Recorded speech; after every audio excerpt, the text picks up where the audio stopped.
Avokat, përshëndetje. Si komentoni protestat e fundit të opozitës të ndodhura vetëm 2 ditë më parë, kur ndërkombëtarët kanë dënuar dhunën, por Berisha nuk ka asnjë reflektim për sa i përket kësaj të fundit? Kanë një konflikt të brendshëm ata që vjen nga Berisha, sepse nuk kanë vota. Unë e njoh profesionalisht atë arsyen e irritimit në politikë të atyre që nuk kanë vota për ta në pushtet. Këtu është emocioni i tyre. Dhe bëjnë nga këto bollëqe. Dhe kush i bën tani, mendoj se i drejton Saliu, nuk e di, i bëjnë vetë, i bën Saliu, nuk ka rëndësi shumë, ato i bën opozita dhe nuk kanë asnjë vlerë. Pse nuk kanë vlerë?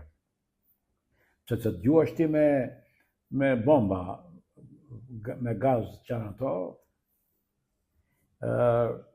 mërzit elektoratin. Humbet votat. Kush t'ia vota aty në atë formë? Do të havi vetëm rreth yt.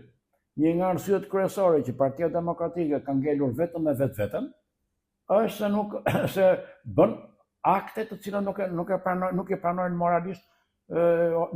moralisht opinioni publik.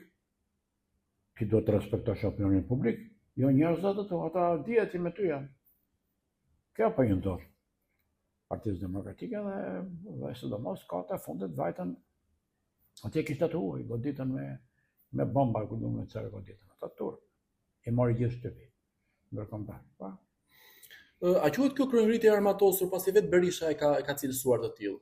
Jo, nuk thotë armatosur, ai thotë kryengritje paqësore. Por kryengritje paqësore është tautologji. Çdo thotë tautologji. Tautologji në shkencën e gjuhësisë është kur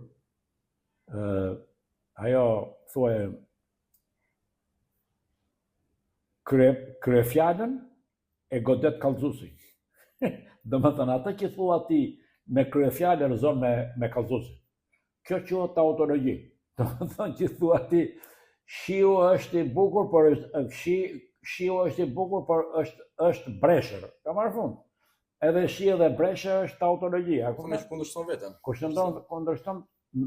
Domethënë, ajo thuaja kryefjala kundërshtohet nëpërmjet kallëzuesit.